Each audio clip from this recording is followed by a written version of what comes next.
السلام عليكم ورحمة الله وبركاته. راجع لكم النهاردة فيديو جديد وحكاية جديدة من حكايات روشو. حكايتنا النهاردة هنتكلم فيها عن النداهة.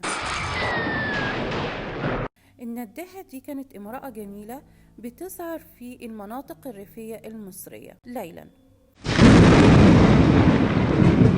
كانت امرأة جميلة جدا وفي غاية الروعة والجمال، وكان ليها صوت ساحر جدا.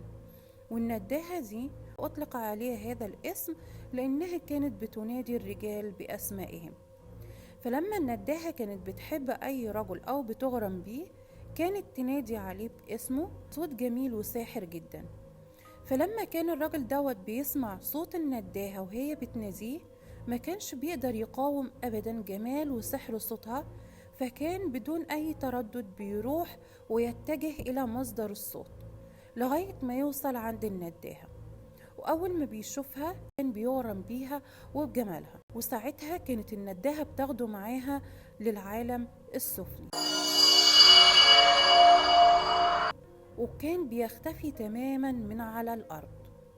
ولكن بعد فترة لما النداهة كانت بتمل أو بتزهق من الراجل دوت كانت بترجعه مرة تانية على الأرض، ولكن للأسف وهو ميت.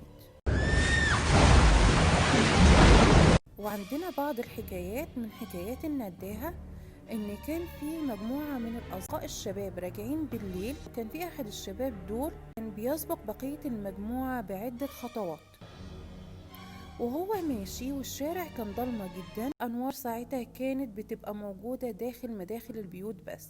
هو ماشي فجأة سمع صوت جميل وساحر بيناديه باسمه. طبعا الشاب دوت ما قدرش يقاوم جمال وسحر الصوت، فاتجه إلى مصدر الصوت، فلقى قدامه امرأة جميلة جدا فاتنة الجمال وفتح ايديها الاتنين ليه علشان تاخده بالأحضان. طبعا الشاب دوت ما قدرش يقاوم جمالها ولا سحر صوتها، وقرب منها علشان في حضنها. ولكن فجأة سمع صوت صحابه وهم بينادوا عليه باسمه وبيقولوا له خلي باله ان دي النداهة، النداهة خلي بالك. ساعتها الشاب دوت يقول كأنه كان في حلم، وفتح عينيه ولما بص قدامه شاف النداهة، وكانت امرأة في غاية الروعة والجمال، ولكن كان صدرها بيطلع منه أشواك عديدة وكتيرة جدا. ساعتها الشاب دوت خاف ورجع خطوتين، وكان وقتها أصحابه قربوا منه وفجأة اختفت النداهة. من بعض الحكايات التانية عن النداهة أو قصص النداهة إن في أخ بيقول إن هو كان قاعد في البيت وأخوه كان نايم، وفجأة لقى أخوه ده صحى من النوم وطلع من البيت وهو بيجري بسرعة كبيرة جدا.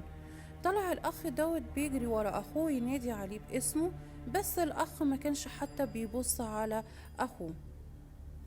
فضل أخويا يجري بسرعة كبيرة جدا وأنا بجري ورا منه بحاول إن أنا أحصله. فجأة لقيت أخويا وقف وقدام منه امرأة لابسة ملابس لونها أبيض وكانت بتطير من على الأرض، وكانت فاتحة ايديها الاتنين،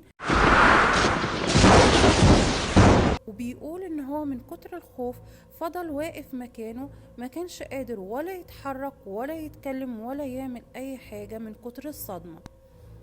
وفجأة شفت اخويا وهو بيترمي في احضان المرأة دي، وفي لحظات اختفوا هما الاتنين. فضل الاخ دوت واقف في مكانه من كتر الصدمة اللي هو فيها ومن كتر الخوف ومن الاشياء الغير طبيعية اللي هو شافها. فضل واقف لغاية ما طلع عليه النهار، واتجمعوا حوالين منه ناس كتير وبدأوا يسألوه ايه اللي حصل وفيه ايه. ولكن الاخ دوت من كتر ما هو خايف ومن كتر ما هو مرعوب والصدمة اللي هو فيها ما كانش قادر يتكلم، ولكن اللي كان قادر عليه ان هو يشاور بايده ويبص لنفس المكان اللي اختفى فيه اخوه. والناس كلها اتجمعت وراحت للمكان اللي هو بيشاور عليه، بس للأسف محدش لقى أي حاجة. وبعد كام يوم قدر إنه هو يتكلم وبدأ يقول للناس على اللي حصل واللي شافه. ولكن كان في مجموعة من الناس ما كانتش مصدقاه، وكانوا بيقولوا ان اكيد الاخ التاني هيظهر في اي يوم من الايام الجاية. وفعلا بعد كام يوم ظهر الأخ اللي اختفى، وفي نفس المكان اللي هو اختفى فيه، ولكن للأسف كان الأخ دوت ميت. في بعض الحكايات التانية عن النداهة إن هي بتقول إن الرجل اللي تنادي عليه النداهة وما تقدرش إن هي تاخده معاها للعالم السفلي، كان يرجع لأهله مجنون، يعني فاقد عقله. كان يقعد ما بين أهله وهو على طول سرحان وبيفكر في النداهة، وكان على طول بيروح للمكان اللي كان سمع فيه النداهة وهي بتناديه. دي كانت بعض حكاياتنا عن النداهة. أتمنى إن هي تكون عجبتكم.